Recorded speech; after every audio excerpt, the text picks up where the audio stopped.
നമസ്കാരം. നമസ്കാരം. കിട്ടി. ആദ്യമായിട്ടാണ് എന്റെ ഇൻട്രൊഡക്ഷൻ മിണ്ടാതിരിക്കുക, അതാണ് ഏറ്റവും ബെസ്റ്റ്. എല്ലാം കൂടി ചേർന്നല്ലേ ഈ ക്യാമറയും. മേക്ക് ബിലീഫ് അല്ലേ? അതെ മോനെ. അപ്പൊ നമ്മളിപ്പോ ആരാ എന്ന് ചോദിക്കൂലേ, ആ, അതൊരു താളത്തിലാ പറഞ്ഞേക്കണം. അത് പേടിച്ച് പറയുന്നത് ആരാ. പെട്ടെന്ന് ഒരുത്തനെ എന്ന് പറഞ്ഞിട്ട് ഒരു സാധനം പറയേണ്ട കൊടുത്ത് ആ, ചിലപ്പോ അത് ആ മോനെ ആ സാധനത്തിൽ പിടിക്കും നമ്മള്, അത്രേ ഉള്ളൂ. ആ, ആ ഒരു മിതത്വം നമ്മൾ പിടിക്കാറുണ്ട്. ആ. ഈ ഓൺലൈൻ മീഡിയനെ ടാക്കിൾ ചെയ്യാനുള്ള ഈ ബുദ്ധി അപ്പൊ എങ്ങനെ വന്നത്? കാരണം ഈ ഷറഫുദ്ദീൻ എന്നൊക്കെ പറയുമ്പോ ഇത്രയധികം ഓൺലൈൻ മീഡിയ ഉണ്ടായപ്പോ ഞാൻ ആഗ്രഹിച്ചിട്ടുണ്ട്, പക്ഷെ ഞാൻ നടക്കുന്നു പ്രതീക്ഷിച്ചോന്ന് ചോദിച്ചാ നമുക്ക് ഉറപ്പില്ലല്ലോ. പേപ്പർ സ്ട്രോ ഇട്ട് നമ്മുടെ അടുത്ത് ഇനി കുടിച്ചാൽ മതി, ലോകം എൻവയറൺമെന്റ് സംരക്ഷിക്കണമെന്ന് പറഞ്ഞിട്ട് നാട് മൊത്തം ബോംബിടുന്ന ലോകത്താണ് നമ്മൾ ജീവിക്കുന്നത്. അല്ലേ? നമ്മളപ്പോ ആരായി? പല പ്രമുഖരും, വേൾഡ് പ്രമുഖരായിട്ടുള്ള പലര് അത് വായിച്ച തകർന്നു നമ്മള്.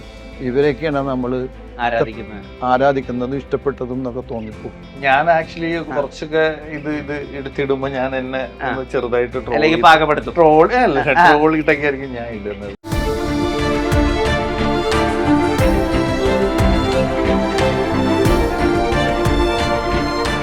Own your pride. Pride Diamond Collections by Joya Lucas, world's favorite jeweler. Ayurveda മർമ്മചികിത്സയുടെ അവസാന വാക്ക്. ഓർത്തോ ന്യൂറോ രോഗചികിത്സയിൽ വർഷങ്ങളുടെ പാരമ്പര്യം.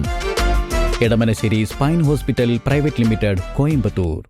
പ്രത്യയശാസ്ത്രത്തിനും രാഷ്ട്രീയ പ്രവർത്തനത്തിനും ഒക്കെ അതീതമായി സോഷ്യൽ മീഡിയയിൽ ഒരാൾ ക്രിയേറ്റ് ചെയ്യുന്ന ഇമേജ്, പ്രതിച്ഛായ, അതാണ് പലപ്പോഴും ഇന്ന് രാഷ്ട്രീയത്തെ മുന്നോട്ട് നയിക്കുന്ന, പ്രായോഗിക രാഷ്ട്രീയത്തിൽ ഏറ്റവും പ്രധാനപ്പെട്ട പങ്ക് വഹിക്കുന്ന ഒന്ന്. അവിടെയാണ് പ്രതിച്ഛായ എന്നുള്ള സിനിമയുമായിട്ട് ബി ഉണ്ണികൃഷ്ണൻ എത്തുന്നത്. അദ്ദേഹത്തിൻ്റെ സിനിമയെപ്പറ്റി സംസാരിക്കാൻ സിനിമയിലെ പ്രധാന താരങ്ങളായ ഹരിശ്രീ അശോകൻ ചേട്ടൻ, ഷറഫുദ്ദീൻ ആൻഡ് സിനിമയിലെ നായിക നീതു എന്നിവർ ചേരുന്നു. നമസ്കാരം. നമസ്കാരം. കിട്ടി. ആദ്യമായിട്ടാണ് ഒരാൾ എൻ്റെ ഇൻട്രൊഡക്ഷൻ ഷൂട്ട് ചെയ്യുന്നത്. Thank you. ഈ പലപ്പോഴും ഈ പ്രതിച്ഛായയുമായി ബന്ധപ്പെട്ട് പറയുമ്പോൾ, ഇപ്പോൾ ഈ അടുത്ത് രമേഷ് പിഷാരടി പറഞ്ഞൊരു നിരീക്ഷണം ഉണ്ടായിരുന്നു. അതായത് ഒരു സിനിമയുടെ ഇൻട്രോ ഷോട്ടിൽ ഒരാൾ 10 പേരെ കൊല്ലുന്നു, കത്തി കുത്തിയും വെടിവെച്ചും ഒക്കെ കൊല്ലുന്നു. അത് എളുപ്പത്തിൽ വിശ്വസിക്കാം. അയാളൊരു കുറച്ച് മാസായ, കുറച്ച് ക്രൂരനായ വില്ലനാണ്, അല്ലെങ്കിൽ ക്രൂരനായ നായകനാണെന്നൊക്കെ വിശ്വസിക്കാം. എന്നാൽ ഫസ്റ്റ് സീനിൽ തന്നെ ഒരാൾ 10 പേർക്ക് ഊട് വാങ്ങിച്ചു കൊടുക്കുന്നു, അതുവഴി അയാളൊരു നല്ലവനാണെന്ന് പറയുന്നു. അപ്പം തന്നെ നമ്മുടെ മൈൻഡ് അയാളെ ജഡ്ജ് ചെയ്യാൻ തുടങ്ങും. ഇയാൾ ശരിക്കും നല്ല ഒരാളാണോ, അതോ നന്മമരം അഭിനയിക്കുന്നതാണോ? അപ്പം ആ രീതിയിൽ സോഷ്യൽ മീഡിയയും അല്ലെങ്കിൽ ചുറ്റുമുള്ള ഈ മീഡിയയും നമ്മളൊരാളെ ഇവാലുവേറ്റ് ചെയ്യുന്ന, ഒരാളെ കാണുന്ന ഔട്ട്ലുക്കൊക്കെ മാറ്റിയെടുത്തിട്ടുണ്ട്. അപ്പോൾ അങ്ങനെ, അതായത് നമ്മൾ എന്താണ് എന്ന് തീരുമാനിക്കുന്നത് സോഷ്യൽ മീഡിയയാണ് അല്ലെങ്കിൽ മീഡിയയാണ്. ആ അവസ്ഥ ഉണ്ടോ? എനിക്കുണ്ടോന്നാണോ? പൊതുവിലുണ്ടോ? പൊതുവിലുണ്ടല്ലോ. തീർച്ചയായും ഇമേജുകൾ ഉണ്ടാക്കപ്പെടുന്നില്ലേ?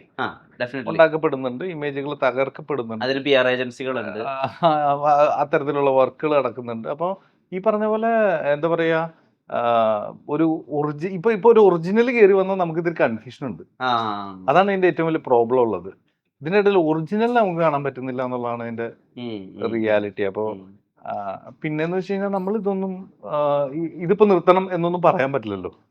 ഇപ്പോ ലോകം റൺ ചെയ്യുന്നത് ഇങ്ങനെയാണ്. ഇപ്പൊ ഞാൻ ഇന്ന് രാവിലെ വായിച്ച അല്ലെങ്കിൽ എവിടെയോ കണ്ട ഒരു ഇതാണ്, പേപ്പർ സ്ട്രോ ഇട്ട് നമ്മുടെ അടുത്ത് ഇനി കുടിച്ചാൽ മതി, ലോകം എൻവയറൺമെന്റ് സംരക്ഷിക്കണമെന്ന് പറഞ്ഞിട്ട് നാട് മൊത്തം ബോംബിടുന്ന ലോകത്താണ് നമ്മൾ ജീവിക്കുന്നത്. അല്ലേ? നമ്മളപ്പോ ആരായി? അല്ലേ? അതാണ് റിയാലിറ്റി. അപ്പൊ ശരിക്കും പറഞ്ഞു കഴിഞ്ഞാൽ നമ്മളുടെ കയ്യിലൊന്നുമില്ല.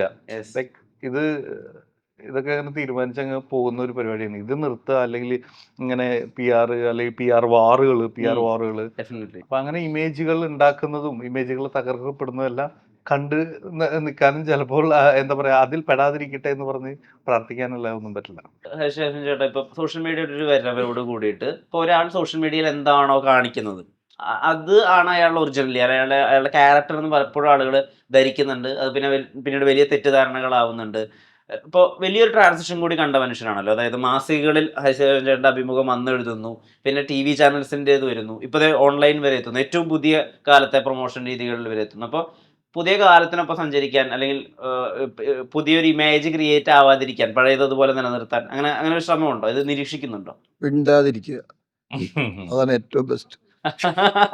ബ്രില്യന്റ്. എന്താ സംഭവം എന്ന് വെച്ചാൽ, നമ്മൾ എന്താണെന്നുള്ളത് മറ്റുള്ളവർ അറിയാൻ ആഗ്രഹിക്കുന്നുണ്ട്, പ്രത്യേകിച്ച് സെലിബ്രിറ്റീസ് ആയിട്ടുള്ള. മാക്സിമം നമ്മളത് എങ്ങനെ പറയുന്നു എന്നുള്ളത് അവർ പറയുന്ന രീതി അനുസരിച്ചിട്ടാണ്, നമ്മൾ പറയുന്നതല്ല. അതെങ്ങനെ പറഞ്ഞാൽ ആൾക്കാർ ശ്രദ്ധിക്കപ്പെടും, അവന്റെ വാർത്തക പ്രാധാന്യം കിട്ടും എന്നുള്ളതാണ്. മനസ്സിലായില്ലേ? മനസ്സിലായി ഞാൻ അതെ പറഞ്ഞത്? അതെ ആ. അതെ അതെ. അതിനു വേണ്ടിയിട്ടാണ് ശരിക്കും ഇവരെല്ലാവരും നമ്മൾ ഉപയോഗിക്കുന്ന എന്തിനേയും എന്ത് കാര്യം ഉപയോഗിക്കുന്നത് അതിന് വേണ്ടിയിട്ടാണ്. ഇത് എങ്ങനെ ഇപ്പൊ ഇത്രയും യുദ്ധം വന്ന് ഇത്ര ദിവസമായി, ഒരുപാട് പ്രശ്നങ്ങളുണ്ടായി. ഇത് ഉണ്ടായേക്കണ എവിടെയൊക്കെയാണ്? മർമ്മപ്രധാനമായ ഒരു സ്ഥലത്തും ഉണ്ടായിട്ടില്ല. ഇതൊക്കെ ഒരു അങ്ങോട്ടും ഇങ്ങോട്ടും ഇവർ തമ്മിലുള്ള ഈഗോസാണ്.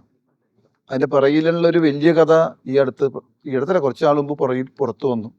പല പ്രമുഖരും, വേൾഡ് പ്രമുഖരായിട്ടുള്ള പലരും അത് വായിച്ച തകർന്നു. നമ്മൾ ഇവരെയൊക്കെയാണ് നമ്മൾ ആരാധിക്കുന്നതും ഇഷ്ടപ്പെട്ടതും എന്നൊക്കെ തോന്നിപ്പോ.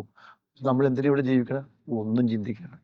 നമ്മൾ നമ്മുടെ കുടുംബം കുഴപ്പമില്ല ജീവിച്ചു പോവുക എന്നുള്ളതാണ് നമ്മുടെയൊക്കെ പ്രാർത്ഥന.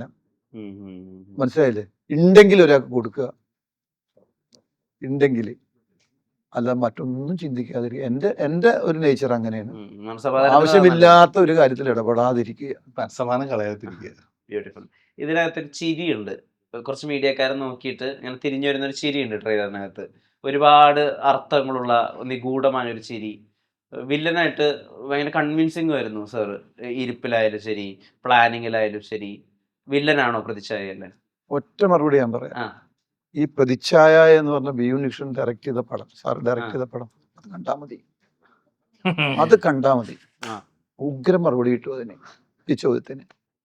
എൻജോയ് ചെയ്യുന്നുണ്ടോ ഇങ്ങനത്തെ? അതായത് പണ്ട് തമാശയ്ക്ക് വേണ്ടി, തമാശ എന്നാൽ ഹരിശ്രീ അശോകൻ, അല്ലെങ്കിൽ ഒരു സീൻ പൊലിപ്പിക്കാൻ ഹരിശ്രീ അശോകൻ, അവിടെ നിന്ന് ഇന്ന് ആരാവാനും, ജയിൽ പുള്ളിയാവാൻ, ഡ്രഗ് അഡിക്റ്റ് ആവാൻ, രാഷ്ട്രീയക്കാരനാവാൻ, എന്താ പറയാ, താടി വടിച്ച പോലീസുകാരനാവാൻ ഒക്കെ ഹരിശ്രീ അശോകൻ.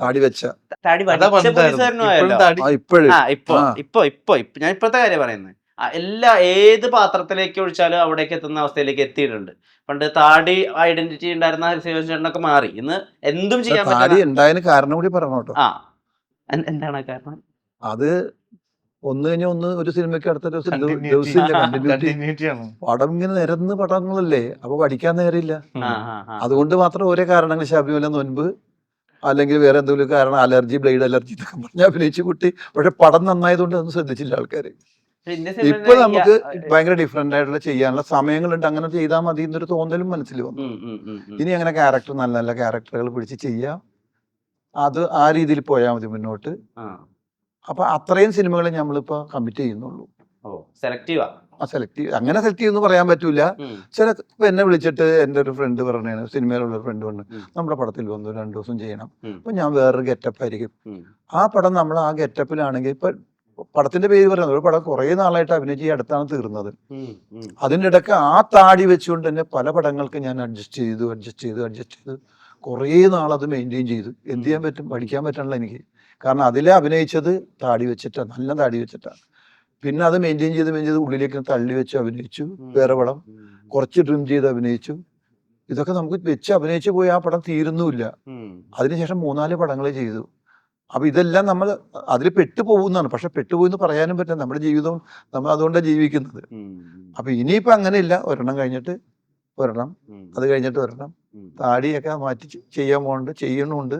പ്രതിച്ഛായ ജീവിതത്തിലെ ഏറ്റവും വലിയൊരു ലോഞ്ച് അങ്ങനെയാണോ മനസ്സിലാക്കുന്നത്? അതെ, തീർച്ചയായിട്ടും. വലിയ സെറ്റുകൾ, ബി ഉണ്ണികൃഷ്ണൻ എന്നുള്ള ഒരു മാസ്റ്റർ ഡയറക്ടർ, വലിയ ബഡ്ജറ്റ്, 1000 ജൂനിയർ ആർട്ടിസ്റ്റുകളൊക്കെ ഉള്ള ക്രൂ, എങ്ങനെ ഈ വലിപ്പത്തെ ഉൾക്കൊള്ളാൻ പറ്റുന്നുണ്ടോ? ഞാൻ ആഗ്രഹിച്ചിട്ടുണ്ട്, പക്ഷെ ഞാൻ നടക്കുന്നു പ്രതീക്ഷിച്ചോന്ന് ചോദിച്ചാ നമുക്ക് ഉറപ്പില്ലല്ലോ. കാരണം എന്റെ ഒരു നിയർ ബൈ ഒരു വ്യക്തി പോലും സിനിമ ഇൻഡസ്ട്രിയിൽ ഇല്ല. അപ്പൊ അങ്ങനെ വരുമ്പോ നമുക്ക് കൊച്ചിയിൽ വന്നതേ ഇതിന് വേണ്ടിയിട്ടായിരുന്നു. അപ്പൊ നമുക്ക് ആഗ്രഹം ഭയങ്കരമായിട്ടുണ്ട്. ഇപ്പൊ ഞാൻ ലോഞ്ചിന്റെ അന്ന് പറഞ്ഞിട്ടുണ്ടായിരുന്നു, എനിക്കൊരു 15-20 ഡേയ്സ് എടുത്തു. ഞാൻ വി ഉണ്ണികൃഷ്ണൻ സാറിന്റെ അടുത്താണ് ഇരിക്കണത് എന്നുള്ളതും, എന്റെ ഓപ്പോസിറ്റ് നിവിൻ ചേട്ടൻ, സായി സാറ്, ബാലേന്ദ്രൻ സാറ്, സവിത മാം, ഇവരൊക്കെയാണ് അഭിനയിക്കണം എന്നുള്ളതൊരു റിയലൈസേഷൻ ഉണ്ടല്ലോ. പിന്നെ നമ്മളെപ്പോഴും ഈ ആങ്കറിംഗ് ഒക്കെ ആകുമ്പോൾ കുഞ്ഞു കുഞ്ഞു ക്യാമറകളാണ് നമ്മളെ ഫേസ് ചെയ്യണേ. അവിടെ വലിയ ലൈറ്റുകള്, വലിയ ക്യാമറ എന്നൊക്കെ പറയുമ്പോൾ എനിക്ക് കുറെ ദിവസം എടുത്ത് അതൊന്ന് ഉള്ളിലേക്ക് ആവാൻ, ഷൂട്ടിംഗ് സമയത്ത് കേട്ടോ.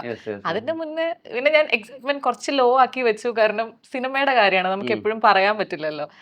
പക്ഷെ സന്തോഷം ലൈക്ക് ഷറഫുദ്ദീൻ, ഈ കോസ്റ്റ്യൂംസിന് എത്രമാത്രം പ്രാധാന്യമുണ്ട്? സേ ഇപ്പൊ ഇതിനകത്ത് ഈ ടക്സഡോ സ്യൂട്ടും അല്ലെങ്കിൽ ബ്ലേസറൊക്കെ ഇട്ടിട്ട് ഇപ്പൊ തനിയൊരുവനില് സമീനൊക്കെ കണ്ട പോലെ അദ്ദേഹത്തിന് ആ ഡ്രസ്സിങ് അതിന് ഭയങ്കര ഇമ്പോർട്ടൻ്റ് ആണല്ലോ. അപ്പൊ ഈ സ്യൂട്ട് ഇട്ടിട്ട് ഒരു MNC ഒക്കെ ഹോൾഡ് ചെയ്യുന്ന ഒരു വില്ലൻ ആവുക എങ്ങനെയുണ്ട്? എൻജോയ് ചെയ്യുന്നുണ്ടോ? ഞാൻ ആക്ച്വലി കുറച്ചൊക്കെ ഇത് എടുത്തിടുമ്പോ ഞാൻ എന്നെ ഒന്ന് ചെറുതായിട്ട് അല്ലെങ്കിൽ പാകപ്പെടുത്തും? ട്രോളിട്ടൊക്കെ ആയിരിക്കും ഞാൻ ഇടുന്നത് ബേസിക്കലി. എന്താ മനസ്സിൽ വിചാരിക്കുന്നത്? അല്ല ഞാൻ അങ്ങനെ പിടിക്കാറുള്ളൂ. കുറച്ച് ലൈറ്റ് ആയിട്ട് ഞാൻ അതിനെ കാണാറുള്ളൂ. പിന്നെ എനിക്ക് ആവശ്യം എന്ന് വെച്ച് കഴിഞ്ഞാൽ ഈ വന്ന ജോലിയിൽ വന്ന കാര്യം കറക്റ്റ് ആയിട്ട് നടക്കും എന്നുള്ളതാണ് നമ്മൾ നോക്കുന്നത്. അപ്പോ അങ്ങനെ നോക്കുമ്പോ അത് വർക്കായിട്ടുണ്ടെന്നുള്ളത് ഇപ്പൊ എന്റെ ഇത് മാത്രമല്ല, ഞാൻ ഡയറക്ടറായിട്ടും ഇപ്പൊ അങ്ങനെയുള്ള സാഹചര്യങ്ങളിൽ പോയി സംസാരിച്ച് പുള്ളിക്കും അത് ഭയങ്കര ഹാപ്പി ആണല്ലോ എന്ന് കാണുമ്പോൾ സന്തോഷം. അതിലൊക്കെയാണ് വിശ്വസിക്കുന്നത്. അതല്ലാതെ ഇപ്പൊ ഞാൻ പറഞ്ഞ പോലെ ഒരു നിത്യ ജീവിതത്തിലോ അങ്ങനെയുള്ള ഒരു സാഹചര്യത്തിലോ ഉള്ള അല്ല. പിന്നെ ഇതെല്ലാം നമ്മള് ബ്ലോഫ് ചെയ്യാന്നുള്ളതാണല്ലോ ഇതിന്റെ ഒരു ബേസിക് കാര്യം. നമ്മുടെ വെർസറ്റാലിറ്റി അതാണ്. അതെ. അപ്പൊ ആ ശ്രമങ്ങൾ നടന്നിട്ടുണ്ട്. അപ്പൊ തീർച്ചയായും പിന്നെ കോസ്റ്റ്യൂം ഭയങ്കര ഇമ്പോർട്ടന്റ് ആണ്. പക്ഷേ കോസ്റ്റ്യൂമിന്റെ അകത്ത് അപ്പൊ ഞാൻ ഇന്നലെ ആക്ച്വലി ആലോചിച്ച കാര്യമുണ്ട്. ഒരു ബ്ലാക്ക് ഷർട്ടും ബ്ലാക്ക് പാന്റും ഇട്ടിട്ട് വരുന്ന ഒരു നായകൻ അത് അങ്ങനെ ഇട്ടിട്ട് വന്നാൽ അതിൻ്റെ അകത്ത് ചിലപ്പോൾ എന്തെങ്കിലും രസമുള്ള എന്തെങ്കിലും ഒരു ചെറിയ വർക്ക് ഉണ്ടെങ്കിൽ അത് കുറച്ച് പോസിറ്റീവ് ആണെങ്കിൽ, ഒരു ഉദയസൂര്യനോ അല്ലെങ്കിൽ അങ്ങനെ എന്തെങ്കിലുമൊക്കെ ആണെങ്കിലൊക്കെ അത് ഓക്കെയാണ്. അത് വില്ലൻ ആണെങ്കിൽ ചിലപ്പോൾ നമ്മളവിടെ ഒരു വ്യാലിയുടെ പടമായിരിക്കും അടിച്ചു വെക്കുന്നത്, അല്ലെ? ആ ഒരു ചെറിയ അത്രയും മതിയായിരിക്കുമല്ലോ കോസ്റ്റ്യൂമിലൊക്കെ. അതാണ് അതിന്റെ വ്യത്യാസമുള്ളത്. പിന്നെ ബാക്കിയുള്ളതെല്ലാം എല്ലാം കൺവിൻസ് ചെയ്യല്ലേ നമ്മളിപ്പോ. എല്ലാം കൂടി ചേർന്നല്ലേ ഈ ക്യാമറയും. അതെ മോനെ. ഇംഗ്ലീഷ് ഡയലോഗ്സ് ഒക്കെ പ്രസന്റ് ചെയ്യുന്നല്ലോ, game is on a level now എന്നൊക്കെ പറയുന്നുണ്ടല്ലോ. അങ്ങനത്തെ ഡയലോഗ്സ് പ്രസന്റ് ചെയ്യുമ്പോൾ ശരിക്കും മാസ്റ്റേഴ്സിനൊക്കെ ഓർക്കോ? അല്ലെങ്കിൽ ഇപ്പൊ സെൻസിറ്റിവിറ്റി എന്നോ അല്ലെങ്കിൽ ഐ ആം ഗെയിം എന്നൊക്കെ പറയുന്ന ഡയലോഗുണ്ടല്ലോ, പ്രസിദ്ധമായ ഡയലോഗ് ഉണ്ടല്ലോ. അപ്പൊ അങ്ങനത്തെ ഒരു ഡയലോഗ് ആണല്ലോ ഞാൻ പ്രസന്റ് ചെയ്യുന്നത്. ബി ഉണ്ണികൃഷ്ണൻ സാറിനും ഈ പറഞ്ഞ ബിഗ് എംഎസിനും സുരേഷ് ചേട്ടനും ഒക്കെ എഴുതിയിട്ടുള്ള ആളാണ്. അദ്ദേഹത്തിന്റെ ഇംഗ്ലീഷ് ഡയലോഗുകൾ അദ്ദേഹം പറഞ്ഞതുകൊണ്ട് മാത്രം നമ്മുടെ വൊക്കാബുലറിയിൽ വന്ന ഇംഗ്ലീഷ് വാക്കുകൾ നിരവധിയാണ്, എൻസൈക്ലോപീഡിയ ഉൾപ്പെടെ. അങ്ങനത്തെ ഡയലോഗുകൾ പറയുമ്പോൾ പഞ്ച് കിട്ടുക, ആ അനുഭവം എങ്ങനെയാ? ഇല്ല, ഞാൻ പറയുമ്പോ ഇത് പഞ്ച് കിട്ടും എന്നുള്ള പ്രതീക്ഷയില്ല. ഇപ്പൊ ട്രെയിലറിൽ അത് വരുന്ന സ്പേസ് ഓക്കെ, അതിന്റെ ഒരു സൗണ്ടിങ് ഒക്കെ വെച്ചിട്ട് അത് കറക്റ്റ് ആയിട്ട് പോയിട്ടുണ്ട്.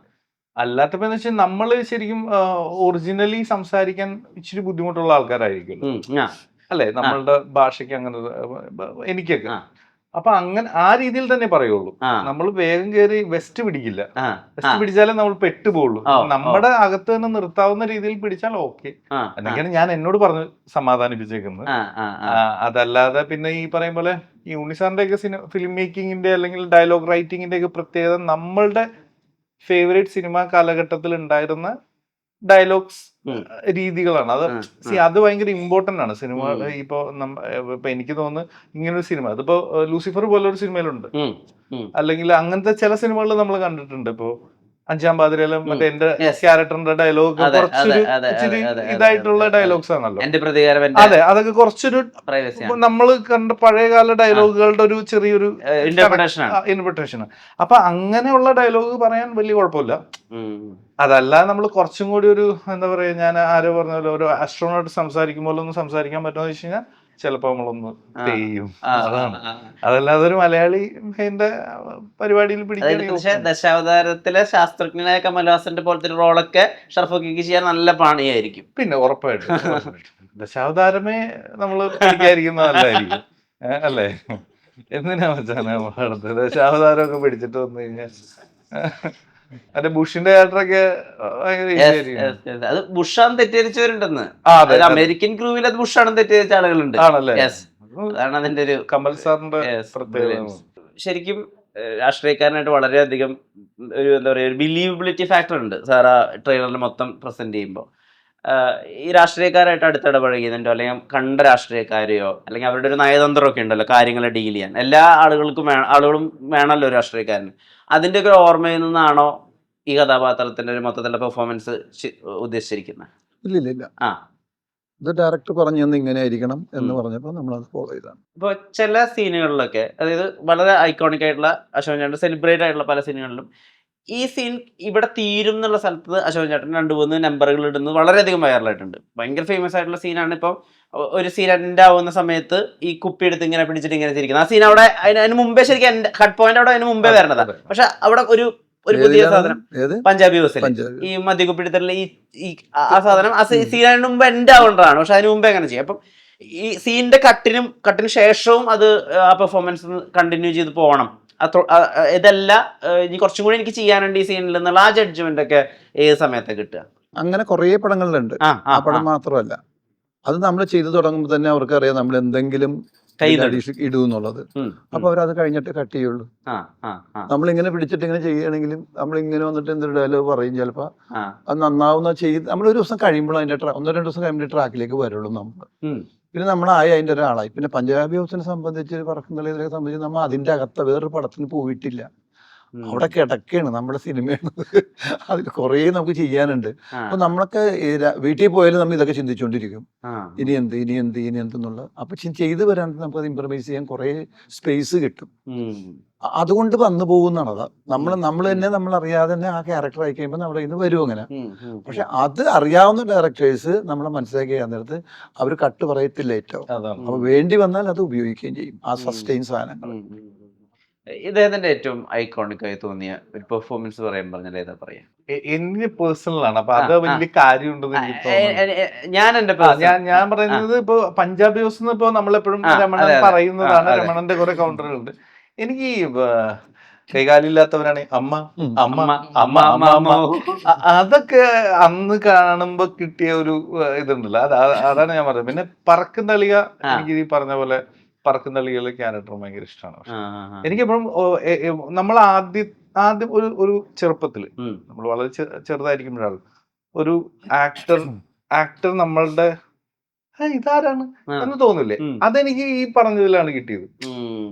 ഇത് അതിനുശേഷം തന്നെ എനിക്ക് പെട്ടെന്ന് ഞാൻ എന്റെ ഓർമ്മയിൽ ഞാൻ തിരിച്ചറിയുന്നത് അവിടെയാണ്.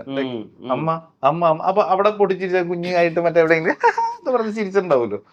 അത് ഇപ്പൊ സെലിമേട്ടനെ ഞാൻ ഈ പറയുന്ന പോലെ മിമിക്സ് ആക്ഷൻ 500 ആ സിനിമയിലാണ് ഞാൻ ആളെ എനിക്ക് പെട്ടെന്ന് നോട്ടീസ് ചെയ്യുന്നത്. അപ്പൊ അതുപോലെ എന്റെ ഒരു മൊമെന്റ് അശോകൻ ചേട്ടൻ്റെ അതാണ്. ഈ പല അശോകൻ ചേട്ടൻ ഡയലോഗുകൾ ഈ താളങ്ങളുടെ പേരിൽ നമ്മൾ ഓർത്തിരിക്കുന്നു. ഈ ഹമ്മ അമ്മ അമ്മ അമ്മമ്മോ അല്ലെങ്കിൽ അത്രയും ആരാണ്ട് മീശമാധവൻ തന്നെ. വെറുതെ ആരാന്ന് പറഞ്ഞ് ഞെട്ടി വീണാലും മതി. പക്ഷെ ആ ആരൊക്കെ ആ താളബോധം ഉണ്ട്. അതുകൊണ്ട് നമുക്ക് ഇപ്പൊ ഞാൻ പറയുമ്പോൾ തന്നെ ആളുകൾക്ക് ആ സീനിലേക്കാണ് പെട്ടെന്ന് പോകുന്നത്. ഈ താളമൊക്കെ അതൊക്കെ ഈ പറഞ്ഞ പോലെ ഡയലോഗ് പറഞ്ഞിട്ട് അതോ സ്പോട്ടിൽ വരുന്നതാണോ? അഭിനയത്തിന് താളം വേണം. എല്ലാ അഭിനേതാക്കൾക്കും താളമുണ്ട്. ആരഭിനയിച്ചാലും അതിന് താളമുണ്ട്. ആ താളത്തിൽ പറഞ്ഞാലാണ് പൂർണ്ണമാവുള്ളത്. അല്ലെങ്കിൽ അങ്ങ് പോവും, കയ്യിൽ നിന്ന് പോകും. അപ്പൊ നമ്മളിപ്പോ ആരാ എന്ന് ചോദിക്കൂലേ, അതൊരു താളത്തിലാ പറഞ്ഞേക്കണേ. അത് പേടിച്ച് പറയുന്നത് ആരാ എന്ന് പറയുമ്പോൾ നമുക്ക് കുറച്ച് സസ്റ്റെയിൻ ചെയ്യും. അത് ആ സീനത് ആവശ്യമായിട്ട് തോന്നുന്നോണ്ടായിരിക്കും ചിലപ്പോൾ നമ്മുടെ കയ്യിൽ അറിയാതെ വരുന്നത്. അതിനല്ല ഈ അഭിനയം തന്നെ താളമില്ല പറ്റില്ല. അത് അഭിനയിക്കുന്ന ആർക്കാണെങ്കിലും അഭിനയിക്കുന്ന ആൾക്ക് താളമുണ്ട്. താളം ഇല്ലെങ്കിൽ അഭിനയിക്കാൻ പറ്റില്ല. ഇപ്പം പറഞ്ഞ പോലെ വലിയൊരു സെറ്റിലാണല്ലോ അഭിനയിക്കുന്നത്. അപ്പം നമ്മൾ ഈ ചെറിയ ക്യാമറകൾക്ക് മുമ്പിലോ അല്ലെങ്കിൽ റീൽസ് ഷൂട്ട് ചെയ്യുമ്പോൾ ഫോണിലോ ഒക്കെ ചെയ്യുന്നത് പോലെ അല്ല ഇതിൻ്റെ ഒരു മൊത്തത്തിലുള്ളൊരു സെറ്റിംഗ്. ലൈറ്റ് ക്യാച്ച് ചെയ്യണം, ഒരു ഫോക്കസ് ഫുള്ളർ. അപ്പോൾ നമ്മുടെ ഈ ആക്സസിൽ മാത്രമേ നിൽക്കാൻ പറ്റുള്ളൂ. കണ്ടിന്യൂറ്റി ഉണ്ട്, സജഷൻ ഉണ്ട്. ചിലപ്പോൾ നിങ്ങൾ ഡയലോഗ് പറയുന്ന സമയത്ത് ഓപ്പോസിറ്റ് ഒരു ആക്ടർ തന്നെ നിൽക്കണമെന്നില്ല, അവിടെ ഒരു കൈ ആയിരിക്കും, അല്ലെങ്കിൽ ചിലപ്പോൾ ഏതെങ്കിലും അസിസ്റ്റന്റ് ആയിരിക്കും. ഇതിനോടൊക്കെ പാകപ്പെടാൻ പറ്റുന്നുണ്ടോ? ചെറിയ ക്യാമറ നേരത്തെ പറഞ്ഞത് അങ്ങനെയല്ല കേട്ടോ. ഞാൻ കുറച്ച് പറഞ്ഞതല്ല, ഞാൻ സ്കെയിൽ വൈസ് സിനിമ വലുതാണല്ലോ. എനിക്ക് സത്യം പറഞ്ഞു കഴിഞ്ഞാൽ എനിക്ക് ഉണ്ണി സാർ എന്താണോ ഇൻസ്ട്രക്ഷൻ തന്നത് അത് കൃത്യമായി ചെയ്യാന്നുള്ളത് മാത്രമാണ് ഞാൻ ഇതിൽ ചെയ്തിട്ടുള്ളത്. ഇപ്പോൾ ഞാൻ എപ്പോഴെങ്കിലും ഒക്കെ എനിക്കൊന്ന് ഇമ്പ്രൂവ് ചെയ്യണം തോന്നിക്കഴിഞ്ഞാൽ ഞാൻ അങ്ങോട്ട് ചോദിച്ചിട്ടുണ്ട്, സാർ ഞാൻ ഒരു ടേക്കും കൂടെ ചെയ്തോട്ടെ, പക്ഷെ അതിൽ എന്തെങ്കിലും എക്സ്ട്രാ ഉണ്ടെങ്കിൽ സാർ പറയാം അത് വേണ്ട മറ്റേത് മതി എന്ന് പറയും.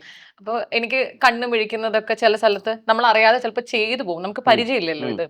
സാറ് കൃത്യമായിട്ട് എന്താണോ പറഞ്ഞത് അത് മാത്രമാണ് ഞാൻ ചെയ്തിട്ടുള്ളത്.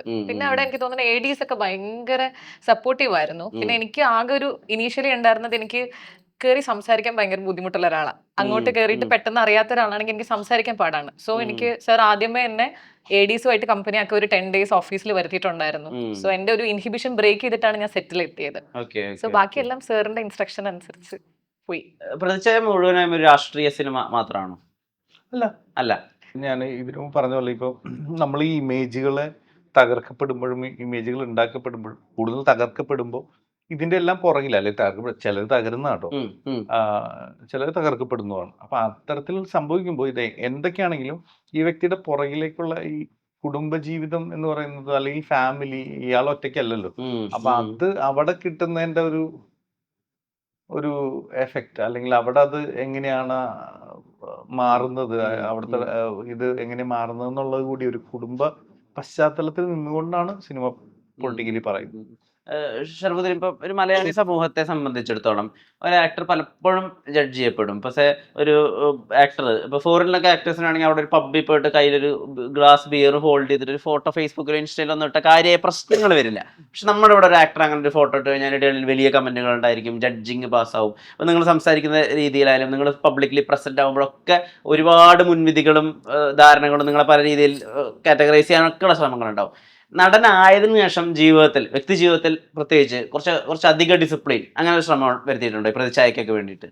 പ്രതിച്ഛായക്ക് വേണ്ടി നമ്മൾ പൊതുവായിട്ട് കുറച്ചൊരു മിതത്വത്തിലാണ് നിൽക്കുന്നത്. എന്ന് വെച്ച് കഴിഞ്ഞാല് അങ്ങനെ ഈസി ആയിട്ടുള്ള ഒരു ഇതില്ല. പിന്നെ എന്ന് വെച്ച് കഴിഞ്ഞാൽ നടനായി എന്നൊക്കെ പറയുന്ന സമയത്ത് നമുക്ക് മെച്യൂരിറ്റിയും നമ്മളുടെ പ്രായത്തിൻ്റെതായ മാറ്റങ്ങളും നമുക്ക് വരല്ലേ. അപ്പൊ ഞാൻ നടനായതുകൊണ്ട് മാത്രമായിരിക്കില്ല എന്നുള്ളതല്ലേ. കല്യാണം കഴിച്ചു, കുട്ടികളുണ്ടായി, കുട്ടികൾ വളർന്നു, ഇതെല്ലാം ഇതിന്റെ ഒരു ഭാഗം കൂടിയായിരിക്കില്ല. അപ്പൊ അത് മാത്രമായിരിക്കില്ല. ചിലപ്പോ അങ്ങനെ എന്തെങ്കിലും രീതിയിൽ ഇപ്പൊ പെട്ടെന്ന് ഒരുത്തനെ എന്ന് പറഞ്ഞിട്ട് ഒരു സാധനം പറയേണ്ടടുത്ത് ചിലപ്പോ അത് മോനെ ആ സാധനത്തിൽ പിടിക്കും നമ്മള്, അത്രേ ഉള്ളൂ. ആ ഒരു മിതത്വം നമ്മൾ പിടിക്കാറുണ്ട്. ഞാൻ ഉർവശി ചേച്ചിയോട് സംസാരിക്കുകയായിരുന്നു. അപ്പം ഉർവശി ചേച്ചിയോട് പറഞ്ഞത് രാഷ്ട്രീയക്കാരെ പോലെ തന്നെ സിനിമയിൽ അഭിനയിക്കുന്ന ആളുകൾക്ക് ഒരു നയതന്ത്രം വേണം. കാരണം അവർ പബ്ലിക് ഫിഗേഴ്സ് ആണ്. ആളുകളോട് സംസാരിക്കുമ്പോഴായാലും ദേഷ്യം വരുമ്പോഴായാലും. ഇപ്പം ഈ അടുത്ത് ഞാൻ ഹർഷേൻ ചേട്ടൻ്റെ ഒരു വീഡിയോ കണ്ടിരുന്നു. ഒരു മരണ വീടിന് മുമ്പിൽ നിൽക്കുമ്പോൾ ഹർഷേൻ ചേട്ടനോട് ഒരു മൊബൈൽ ജേർണലിസ്റ്റ് വന്നിട്ട് തമാശ പറയുന്ന സമയത്ത്, അല്ലെങ്കിൽ പഞ്ചാബി ദിവസത്തെ ഡയലോഗ് പറയുന്ന സമയത്ത് ഹർഷേൻ ചേട്ടൻ ഈസി ആയിട്ട് അയാളെ പാസിഫൈ ചെയ്ത് വിടുന്നുണ്ട്. അങ്ങനെ ഒരു വീഡിയോ ഭയങ്കരമായിട്ട് സർക്കുലേറ്റ് ആയിരുന്നു.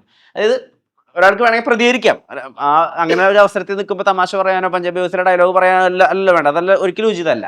അപ്പൊ ഈ നമ്മൾ നടനായതിനു ശേഷം നമ്മുടെ ദേഷ്യം അല്ലെങ്കിൽ നമ്മുടെ ഫാസ്റ്റ് ആയിട്ടുള്ള റിയാക്ഷൻസ് അതിനൊരു സ്റ്റോപ്പ് ഇടേണ്ട ആവശ്യം അങ്ങനെ ഫീൽ ചെയ്തിട്ടുണ്ടോ? പ്രതികരിച്ചിട്ടൊക്കെ ഉണ്ട് അല്ലെങ്കിൽ? എന്നെ വേദനിപ്പിക്കുന്ന സ്ഥലത്തൊക്കെ ഞാൻ പ്രതികരിക്കും. അവിടെ ഞാൻ സിനിമ നടന്നും നോക്കൊന്നുമില്ല. പക്ഷെ മാക്സിമം നമ്മൾ അല്ലാത്ത സ്ഥലത്തൊക്കെ നമ്മളൊന്നും മിതത്വം കാണിക്കും, വേണ്ടെന്നുള്ളത്. ഇതെന്ന് വെച്ചാൽ ഇത് എടുക്കുന്നവന് ബോധമുള്ളവൻ തന്നെയാണ്. ഒരു ഇത് പറയുന്നു പറഞ്ഞാൽ ബോധമുള്ളവനാണ്. അവന് ആവശ്യം തന്നെ അങ്ങനെയുള്ള ഒരു സാധനമാണ് അവന് വേണ്ടതെന്നുള്ളതാണ്. വേറൊരുത്തിന് എടുത്തോണ്ടിരിപ്പുണ്ട്. ചേട്ടൻ ദേഷ്യപ്പെടണോ? അപ്പൊ അതവർക്ക് വേണം, പോസ്റ്റ് ചെയ്യാൻ വേണ്ടിയാണ്. ദേഷ്യം കിട്ടണം, ആ റിയാക്ഷൻ വിറ്റ് വേണം കാശുണ്ടാക്കാൻ. ഇപ്പൊ ശ്രദ്ധിക്കും, നമ്മളുടെ ഈ സിനിമയുടെ പുറകിൽ നിന്ന്, അല്ലെങ്കിൽ സിനിമ തിയേറ്ററിൽ പ്രീമിയറിനൊക്കെ പോയിക്കൊണ്ടിരുന്നപ്പോ അല്ലെങ്കിൽ നമ്മൾ എവിടെയെങ്കിലും ഇവന്റിന് പോയിക്കൊണ്ടിരുന്നപ്പോ ക്യാമറ ചെയ്തുകൊണ്ടിരുന്നവര് അവര് ക്യാമറ കട്ട് ചെയ്തിട്ട് നമ്മളോട് സംസാരിക്കുന്ന കണ്ടുണ്ടോ? അല്ലല്ല, അവര് ഭയങ്കര ഇതായിട്ട് നമ്മള് ഭയങ്കര ഇത് പറയുമ്പോഴാണ് അവര് കുറച്ച് ട്രിഗർ ആവുന്ന ഐറ്റങ്ങൾ പിടിക്കുന്നത്. അതപ്പോ അവർക്ക് വേണ്ട കണ്ടന്റ് ആണ്. അപ്പൊ നമ്മളും അതിനനുസരിച്ച് നിൽക്കുക. അവരും അഭിനയമാണ്, അപ്പോഴും അഭിനയമാണ് നടക്കുന്നത് എന്നുള്ളത് ഒരു ചെറിയ മീറ്ററിലാണ് നിൽക്കുന്നത്. അത് നമ്മുടെ റിയൽ അല്ല. അവിടെയും ഒരു ചെറിയ നിങ്ങൾ എന്റെ അടുത്ത് പറഞ്ഞ പോലെ ഒരു ചെറിയ മിതത്വം, ഒരു സാധനം നമ്മൾ അവിടെ ഇട്ട് കൊടുക്കുന്നുണ്ട്. അതെല്ലാവരും പിടിക്കുന്നുണ്ട്. ഇല്ലാതെ എനിക്ക് പറയാൻ ഇത് ആദ്യം കഴിഞ്ഞാൽ നമുക്ക് ഓക്കെയാണ്. അതാണ് അതിന്റെ റിയാലിറ്റി. പിന്നെ നമ്മൾ ഈ സോഷ്യൽ മീഡിയ കാലത്ത് ഇപ്പൊ എന്റെ ഒക്കെ ചെറുപ്പത്തില് നമ്മുടെ ക്ലാസ്സിലുണ്ടായിരുന്ന കുറച്ച് പേരെ നമുക്കറിയാം. നമ്മൾ സ്ഥിരമായിട്ട് കൂടിക്കൊണ്ടിരുന്ന ഗ്രൗണ്ടില്, ചായക്കടയില്, നമ്മുടെ വീട്, നമ്മുടെ കുടുംബക്കാർ, കുറച്ച് നാട്ടുകാർ, ഇത്രയും പേരെ നമുക്ക് അറിയുള്ളൂ, വ്യക്തികളെ നമുക്ക് അറിയാവുന്നത്. ഇപ്പൊ നമുക്ക് എത്ര പേരറിയാം? ഇപ്പൊ ഉള്ളവര് എത്ര തരത്തിലുള്ള വൈവിധ്യമാർന്ന മനുഷ്യരെ പരിചയപ്പെട്ടിട്ടാ വരുന്നത് അല്ലെ? നമ്മളിപ്പോ തന്നെ കാണുന്ന പല ടൈപ്പ് വൈവിധ്യങ്ങൾ നമ്മൾ കാണുന്നില്ലേ അല്ലെ? മനസ്സിലായില്ലേ?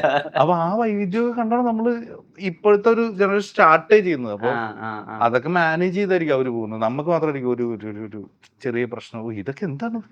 ഡിജിറ്റൽ മീഡിയയുടെ വരവോട് വിട്ട് നിങ്ങൾക്ക് വളരെ പ്രത്യക്ഷത്തിൽ കുറച്ച് ബിസയറാണെന്നൊക്കെ തോന്നുന്ന ചോദ്യങ്ങളൊക്കെ നേരിടേണ്ടി വരും. ഇപ്പൊ നിങ്ങൾ പ്രിവ്യൂവിനൊക്കെ പോകുന്ന സമയത്ത് ഇപ്പൊ ഷറഫുദ്ദീൻ കാർ ഓടിച്ചു വരികയാണ്. അപ്പൊ ചിലപ്പോൾ ചോദ്യം എങ്ങനെയായിരിക്കും, സ്വന്തമായിട്ട് കാർ ഓടിച്ചിട്ടാണോ വന്നത്? അതായിരിക്കും ചിലപ്പോൾ ചോദ്യം. അതിന് ഷറഫുദ്ദീൻ എന്ത് മറുപടി പറയണോ? അതൊരു ടാക്ടിക്സാ? അല്ലെങ്കിൽ ഇപ്പൊ ഭർത്താവാണോ, സ്വന്തം ഭർത്താവാണോ, അല്ലെങ്കിൽ ഭർത്താവ് അല്ലെങ്കിൽ എന്താ ഭർത്താവിനെ കൊണ്ടുവരാൻ അവിടെ ഒരു ആക്ടിങ് മെത്തേഡ് പിടിച്ചാൽ മതി. ഇപ്പൊ ഞാൻ പറയുകയാണെങ്കിൽ അവിടെ അത് നമ്മൾ ഒറിജിനലായിട്ട് പിടിക്കാതിരുന്നാൽ മതി. നമ്മളവിടെ പെട്ടെന്ന് ചൂടായി ഇത് കാണുന്ന ഏതെങ്കിലും മനുഷ്യൻ നമ്മൾ അഹങ്കാരം എന്ന് വിളിക്കുക, അങ്ങനെയൊക്കെയുള്ള ഒരു സ്പേസിലേക്ക് പോകാതെ എല്ലടാ ഞാൻ ആ സാധനം പിടിച്ചിട്ട് ക്യാമറ വേണമെന്നുണ്ടെങ്കിൽ 2.5 കൊടുക്കുക, അത്രേ ഉള്ളൂ. ഈ ഓൺലൈൻ മീഡിയനെ ടാക്കിൾ ചെയ്യാനുള്ള ഈ ബുദ്ധി അപ്പൊ എങ്ങനെ വന്നത്? കാരണം ഈ ഷറഫുദ്ദീൻ എന്നൊക്കെ പറയുമ്പോ ഇത്രയധികം ഓൺലൈൻ മീഡിയ ഉണ്ടായപ്പോ പക്ഷെ പലപ്പോഴും അശോകൻ ചേട്ടൻ്റെ ആ ഒരു ലീഗിലുള്ള ആക്ടേഴ്സിനൊന്നും ഇവരെന്താ ഉദ്ദേശിക്കണേ, എന്താ ഇവർ കണ്ടന്റ് ആക്കാൻ പോകണമെന്ന് അത്രയും ധാരണയില്ല. അതുകൊണ്ട് പലപ്പോഴും നിഷ്കളങ്കായിട്ടൊക്കെ ആളുകൾ പല റിയാക്ഷൻസും കൊടുത്തു പോകുന്നത്. പക്ഷെ എനിക്ക് ഈ കാര്യം ചേട്ടനെ ഡീൽ ചെയ്ത് വളരെ എനിക്ക് ഭയങ്കര ഇഷ്ടമായി. അത് നന്നായിട്ടാണ് ചെയ്തത്. അല്ല, കൂടുതൽ നമ്മളിത് കാണുകയല്ലേ സ്ഥിരം. ഒരു പ്രാവശ്യം നമുക്ക് പറ്റിയിട്ടുണ്ടെങ്കിൽ പിന്നെ നമ്മളിത് ഓർമ്മയിൽ വെക്കുമല്ലോ എന്താണെങ്കിലും. അതെന്താണെങ്കിലും നമ്മുടെ മനസ്സിലുണ്ടാവും. അപ്പോൾ അവരിങ്ങനെ വന്ന് ചോദിക്കും കാര്യങ്ങൾ. വെറുതെ ആണെങ്കിൽ പോലും നമ്മൾ ഇപ്പോൾ ഗുരുവായൂർ അമ്പലത്തിൽ തൊഴുതിറങ്ങാൻ നേരത്ത് ഒരാൾ വന്നിട്ട് ഭയങ്കരമായിട്ട് സംസാരിക്കുന്നു. അപ്പോൾ ഈ സംസാരിക്കുന്ന സമയത്ത് ബുദ്ധിയില്ലാത്തവനാ സംസാരിക്കുമ്പോൾ അങ്ങോട്ട് നോക്കിയിട്ട് ഇടയ്ക്കിടയ്ക്ക് ഇങ്ങനെ നോക്കുന്നുണ്ട്. അപ്പോൾ തന്നെ മനസ്സിലായി ഇവൻ ആരും എടുത്തോണ്ടിരിക്കുകയാണെന്നുള്ളത്. കൈ തന്നെ സംസാരിക്കും. എപ്പോഴും വരാറുണ്ടാ, അവൻ എല്ലാ മാസം വരും. അപ്പോൾ ഇവനിങ്ങനെ നോക്കും. അതിന് അവൻ അങ്ങോട്ട് നോക്കണം എനിക്ക് മനസ്സിലായി. അപ്പം മനസ്സിലായി. പിന്നെ നമ്മൾ കൈ വിട്ട് നമുക്ക് അതൊക്കെ മാറിക്കളഞ്ഞാൽ തീർന്ന്. ഇപ്പൊ മറ്റേ സ്നാപ്പ് അത് ഭയങ്കര കോമൺ ആയി. ആരുടെയും സ്പേസിലേക്ക് ഇടിച്ചു കയറി അതപ്പോ തന്നെ പോസ്റ്റ് ചെയ്യുക, അങ്ങനെയൊക്കെ ആയല്ലോ. നമ്മളിപ്പോ ഇതൊന്നും നോക്കിയിട്ട് കാര്യം. നിവിൻ പോളി നായകനാവുന്ന സിനിമ അത് അത്രയും വലുപ്പത്തിൽ അദ്ദേഹത്തെ ഈ പറഞ്ഞ പോലെ ഇതിനകത്ത് വെച്ചൊരു റെട്രോ എലമെന്റും കൂടി ഉണ്ടല്ലോ. ഒരു പ്രേമം ലുക്കിലാണ് അദ്ദേഹത്തെ നമുക്ക് കാണാൻ പറ്റുന്നത്. ബ്ലാക്ക് ഷർട്ടും വൈറ്റ് മുണ്ടൊക്കെ ഇട്ട് അതുണ്ടാക്കിയ ഓളം കേരളത്തിൽ എന്തായിരുന്നു. അപ്പൊ അദ്ദേഹത്തിന്റെ മുഴുവനായും അദ്ദേഹത്തിന്റെ ഒരു നായകത്വം കാണിക്കുന്ന ആ വിധത്തിലുള്ള ഒരു സിനിമ തന്നെയാണോ പ്രതിച്ഛായ? ഒരു പവർ പാക്ഡ് നായകൻ. തീർച്ചയായും. ഈ ട്രെയിലർ ഇവനില് ഉണ്ണിസാറ് പറഞ്ഞിട്ടുണ്ട്, ഈ ലാലേട്ടൻ കഴിഞ്ഞിട്ട് ഏറ്റവും ഗിഫ്റ്റഡ് ആയിട്ടുള്ള ആക്ടറാണ്. ആളുടെ മുഖത്ത് ആള് എത്ര കോമഡി ഒക്കെ പറഞ്ഞിരിക്കുകയാണെങ്കിൽ ആ സമയത്ത് പുള്ളിക്ക് അതൊരു സംഭവം നമുക്ക് വേണ്ട രീതിയിൽ അത് വരും എന്നുള്ളത്. അപ്പോൾ എനിക്ക് തോന്നുന്നു നിവിൻ്റെയും ഭയങ്കര ഇൻട്രസ്റ്റിംഗ് ആയിട്ടുള്ള ഇത്രയും സ്ട്രോങ് ബോൾഡ് ആയിട്ടുള്ളൊരു നല്ല കഥാപാത്രമാണ് എന്ന് തോന്നുന്നു. ഒരു വെൽമീഡ് ഒരു സിനിമയുടെ ഭാഗമായിട്ട് പുള്ളി ഒരു സ്ട്രോങ് കഥാപാത്രം, അതും കഥാപാത്രത്തിന് നമുക്ക് എവിടെയെങ്കിലൊക്കെ പരിചയമുള്ള പോലെ ഫീൽ ചെയ്യാൻ സാധ്യതയുള്ള ഒരു കഥാപാത്രം. തീർച്ചയായും അത് എന്താ പറയാ, എനിക്ക് പറയാൻ പറ്റും നിവിൻ അത് ഭയങ്കര രസകരമായിട്ട് പിടിച്ചിട്ടുണ്ട്. ഈ നിവിൻ ചേട്ടൻ്റെ ഒരു വലിയ പ്രത്യേകതയായിട്ട് പലപ്പോഴും പറയുന്നത് റിയാക്ഷൻസ് ആണ്. ഇപ്പൊ ഉദാഹരണത്തിന് സർവമായ എന്നുള്ള സിനിമയുടെ അകത്ത് ചായ കുടിക്കുന്നുണ്ടോ എന്ന് പറയുന്ന ഒരു സീനുണ്ട്. അപ്പോൾ ഈ 200 രൂപ അപ്പൊ എങ്ങനെ ഒറ്റ നോട്ടായിട്ട് മതി, അത് ചേഞ്ച് അല്ലല്ലോ എന്ന് പറയുന്ന ഒരു ചിരിയുണ്ട്. അപ്പൊ അവിടെ നിന്ന് നിവിൻ ചേട്ടനും ആക്കിയിരിക്കുന്നത് അതൊരു ആക്ടറുടെ ബ്രില്യൻസ്. അത് നമുക്ക് വളരെ സിമ്പിൾ ആയിട്ട് തോന്നാം, പക്ഷെ അത് ഒരു ഭയങ്കര വലിയ ടാലന്റ് ആസ് ആൻ ആക്ടർ. അപ്പൊ അദ്ദേഹത്തിന്റെ കൂടെ നിൽക്കുമ്പോൾ ഈ വരുന്ന റിയാക്ഷൻ ഷോട്ട്സ് അല്ലെങ്കിൽ അദ്ദേഹത്തിന് ആ സമയത്ത് ഇൻ ദ മൊമെന്റ് തോന്നുന്ന ബ്രില്യൻസ് അതൊക്കെ ഓപ്പോസിറ്റ് നിന്ന് കാണാനും കൂടി സാധിച്ചിട്ടുണ്ടാവുമല്ലോ. അതിനെ ഒന്ന് വിവരിച്ചു തരുമോ? അല്ല സർ, എനിക്ക് തോന്നുന്നു ഉണ്ണി സാർ പറഞ്ഞ പോലെ തന്നെ ചേട്ടൻ ചെയ്യണം നമുക്ക് ചെയ്യാണെന്ന് തോന്നുന്നില്ല. മനസ്സിലായോ? ഞാനിപ്പോ എനിക്ക് ഒരു സീനൊക്കെ എടുത്തു കഴിഞ്ഞിട്ട് ചേട്ടന്റെ കണ്ണ് നിറയുന്ന ഒരു സീനുണ്ട്. അപ്പൊ അത് ഞാൻ ഷോട്ടിൽ ഓപ്പോസിറ്റ് ഇല്ല, പക്ഷെ ഞാൻ മോണിറ്ററിൽ ഇരുന്നിട്ടാ കാണുന്നത്. അപ്പൊ ഉണ്ണി സാറും നമ്മളൊക്കെ കൂടെ പ്രേമത്തിൽ കരഞ്ഞ അതേ കണ്ണല്ലേ അത്. ഇങ്ങനെയാണ് നമ്മൾ, അതായത് പ്രേമത്തിൽ മറ്റേ ഒരു മഞ്ഞ ഹുഡി ഇട്ടിട്ട് മലറിന് മറന്നു എന്ന് പറഞ്ഞിട്ട് വരുന്നൊരു വരവില്ലേ, അതിൽ നമുക്കൊക്കെ ആ പെയിൻ ഫീൽ ചെയ്തിട്ടുണ്ടായിരുന്നു. ഇങ്ങനെയാണ് ചേട്ടന്റെ മോണിറ്ററിൽ കാണുമ്പോൾ. നേരിട്ട് കാണുമ്പോൾ ചേട്ടൻ അവിടെ ആ റിയ ഷിബുയുടെ വീഡിയോ കണ്ടിട്ടുണ്ടായിരുന്നു സർവമായ കഴിഞ്ഞിട്ട്, അവിടെ തമാശ പറയണില്ലേ, ഇതന്നെയായിരുന്നു എന്റെ അവസ്ഥ എനിക്ക് തോന്നുന്നത്. അപ്പൊ ഞാൻ ആദ്യം വിചാരിച്ചു ഞാൻ ചിലപ്പോൾ ജൂനിയർ ആയതുകൊണ്ട് എന്റെ അടുത്ത് അങ്ങനെ ചെയ്യണമായിരിക്കുന്നത്. പിന്നെ സായി സാർ ഓപ്പോസിറ്റ് നമ്മൾ ചേട്ടന് ചിരി അടക്കാൻ പറ്റില്ല പുള്ളിക്ക്. അപ്പൊ ചിരി അടക്കാൻ പറ്റില്ല എപ്പോഴും. അപ്പൊ ഞാൻ ഇതൊരു സീനിൽ ഞാൻ അങ്ങോട്ട് കയറി ചിരിപ്പിച്ചു. സോറി, എന്റെ ക്ലൈമാക്സിലൊക്കെ മെയിൻ ഡയലോഗ് പറയുമ്പോൾ ഇവൻ വന്ന് ചിരിക്കുവോ. ഞാൻ അതും കുറെ ആർട്ടിസ്റ്റ് മറ്റേ ബാക്ക്ഗ്രൗണ്ട് ആക്ടേഴ്സും ഉണ്ട്. അപ്പം അവരും നിൽക്കുന്ന ഉണ്ണിസാറാണെങ്കിൽ ഇത് മൊത്തത്തിൽ പാക്ക് ചെയ്ത് വേഗം ഈ സാധനം തന്നോണ്ടിരിക്കും. അത് പുള്ളിയുടെ പക്ഷെ കാലാകാലങ്ങളായിട്ടുള്ളതാണ്. എനിക്കത് ന്യൂ ആണല്ലോ. പക്ഷെ ചേട്ടന്റെ ഷിഫ്റ്റ് നമ്മൾ അറിയില്ല, നമ്മൾ അവിടെ ചിരിച്ചോണ്ടിരിക്കുകയായിരിക്കും, പക്ഷെ ചേട്ടൻ ഷിഫ്റ്റ് ചെയ്യും ക്യാരക്ടറിലേക്ക്. ഇപ്പൊ മലയാള സിനിമാ പ്രേക്ഷകരെ മൊത്തത്തിൽ ഒരു അത്ഭുതത്തിലേക്ക് കൊണ്ടെത്തിച്ചിട്ടുള്ള ഒരു അനൗൺസ്മെന്റ് കഴിഞ്ഞ ദിവസം ജോണി ആന്റണി നടത്തിയിരുന്നു. 2077 CID Musa 2 കൺഫേം ആണ് എന്നുള്ളത്. ഇപ്പൊ കള്ളൻ പവിത്രൻ പോലെ അല്ലെങ്കിൽ 91 ദിവസശീലും പ്രസാദിനൊക്കെ പോലെ ഞങ്ങൾക്ക് ഏറ്റവും അധികം റിലേറ്റ് ചെയ്യാൻ പറ്റുന്നത് മോസ്റ്റ് എന്റർടൈനിങ് കള്ളനാണ് കൊച്ചുണ്ണി. കൊച്ചുണ്ണി തിരിച്ചു വരുമോ? എനിക്ക് കൃത്യമായിട്ട് അറിയില്ല. പറഞ്ഞിട്ടുണ്ടെങ്കിൽ ശരിയായിരിക്കും. കാരണം എന്നോട് ഞാൻ ഇപ്പോഴറിയണം.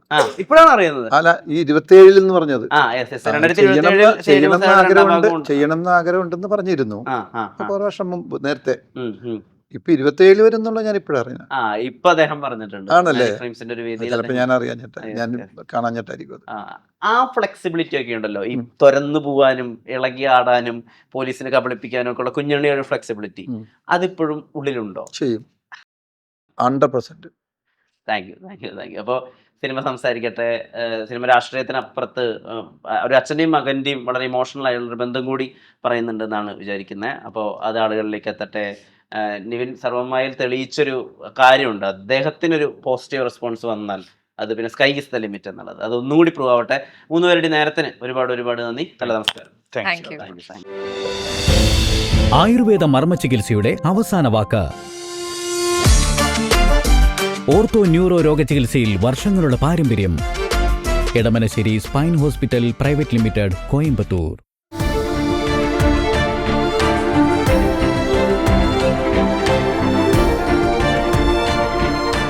Own your pride.